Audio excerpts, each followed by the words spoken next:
இப்போ வீட்டில் உண்டியல் இருக்கும், ஆனால் கிட்ஸுக்கு பிடிச்ச மட்டும் உண்டியல் இருக்காது. இந்த உண்டியலை நீங்கள் வாங்கி கொடுத்தீங்கன்னாக்க பார்க்குறதுக்கு அழகாக இருக்குது. அவங்கள அடிக்கடி போய் வந்து பார்க்கணும் அப்படிங்கிறதுக்காக அடிக்கடி காசு வந்து போடுவாங்க. அதனால் அது உங்களுக்கு ஒரு கொஞ்சம் சேஃப். இப்போ ஸ்கூலுக்கோ ஆஃபீஸுக்கோ நீங்கள் லஞ்ச் பாக்ஸ் எடுத்துகிட்டு போவீங்க.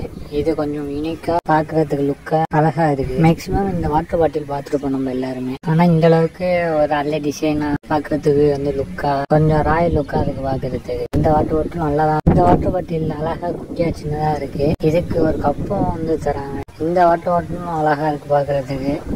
இப்போ ஸ்கூலில் குழந்தைங்களுக்கெல்லாம் எடுத்துகிட்டு போகிறது ஈஸியாக இருக்கும். கப்பில் ஊற்றி குடிக்கிறது அவங்களுக்கு யூஸ்ஃபுல்லாக இருக்கும் இந்த வாட்டர் பாட்டில். இந்த வாட்டர் பாட்டில் எனக்கு ரொம்ப பிடிச்சிருந்துச்சு. எப்படின்னா பார்க்குறதுக்கு கொஞ்சம் கிளாஸாகவும் கொஞ்சம் ராயலாகவும் இருக்குது. மேலே அதே மட்டும் மூடி வந்து பார்த்தீங்கன்னா கொஞ்சம் மரம் செஞ்சால் மட்டும் பார்க்கறதுக்கு இருக்கு லுக்கா. இந்த வாட்டர் பாட்டில் நல்லா இருக்கு. எல்லாம் நீங்கள் இப்போ எப்படி வாங்கலாம்னா ஈஸியான வழி இருக்குது. கீழே உங்களுக்கு லிங்க் கொடுத்துருப்பேன், அதை கிளிக் பண்ணி யூஸ் பண்ணிவிட்டு எப்படி இருக்குன்னு கமெண்ட் பண்ணுங்கள்.